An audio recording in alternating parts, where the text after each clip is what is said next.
انگریز آئے تھے نا، اور بڑی طاقت سے آئے تھے، اور جو فاتح قوم ہوتی ہے کلچر کو لے کر آتی ہے، ٹرمینالوجیز کو لے کر آتی ہے، لیکن بعض دفعہ ایسا ہوتا ہے کہ وہ فاتح قوم اپنے ساتھ کچھ ایسے ریچولز بھی لاتی ہے، کچھ ایسے کنسیپٹس لاتی ہے جو پھر مفتو قوم اس کو اپنانے پر مجبور ہو جاتی ہے۔ پوری دنیا میں بالخصوص ہم بات کریں انگریزوں کی، تو وہ اپنے ساتھ جو کنسیپٹ لائے تھے، اس کنسیپٹ کا ریپرزینٹیٹیو جو ورڈ تھا وہ تھا ریلیجن۔ یہ کیا ہے؟ جس کو اردو میں ہم ترجمہ کرتے وقت مذہب کہہ سکتے ہیں۔ مذہب بھی عربی کا لفظ ہے، راستہ، روش، طریقہ۔ یہ ریلیجن جو ہے actually it is related with some individual things.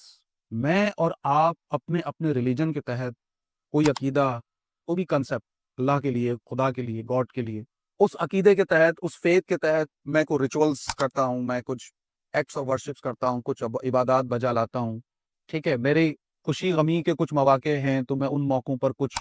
ظاہر پرفارم کرتا ہوں اکارڈنگ ٹو مائی فیتھ۔ میں بچے کی پیدائش پہ کیا کروں، میرے گھر میں یہ ہوئی تو مجھے کیا کرنا ہے، it is related with the religion. انگریزوں نے اس ریلیجن کو لا کر جب یہاں اپلائی کیا اور ہم نے اس کو ظاہر اس کو اڈاپٹ بھی کیا، پھر ہم نے اسلام کو، جو کہ ایکچولی میں کیا ہے،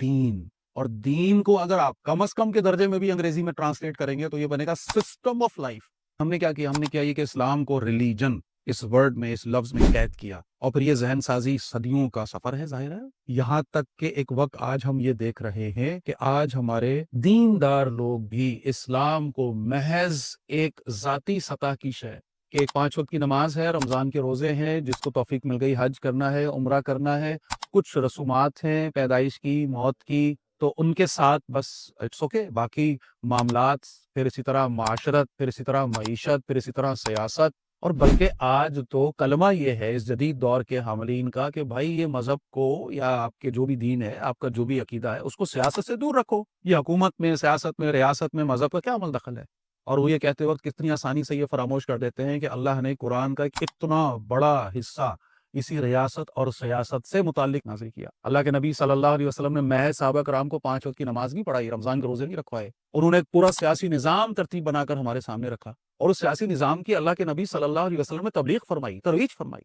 اس کو پوری طرح مزین کر کے لوگوں کے سامنے پیش کیا، اس کے لیے جنگیں کی، اس کے لیے آپ نے قربانیاں دی، آپ کے صحابہ نے قربانیاں دی۔ لہٰذا یہ ترتیب بنی ہے 100، 150، 200 سالوں کی، یہ کہہ لیجیے بدقسمتی ہماری کہ ہم اتنا زیادہ انڈلج ہو چکے ہیں آج اس کنسیپٹ میں کہ آج ایک عام آدمی کے سامنے بھی یہ بات رکھی جائے کہ اسلام محض عبادات کا نام نہیں ہے تو وہ حیران ہو کر دیکھتا ہے کہ کیا نماز کے علاوہ بھی اسلام نام کی کوئی شے ہے؟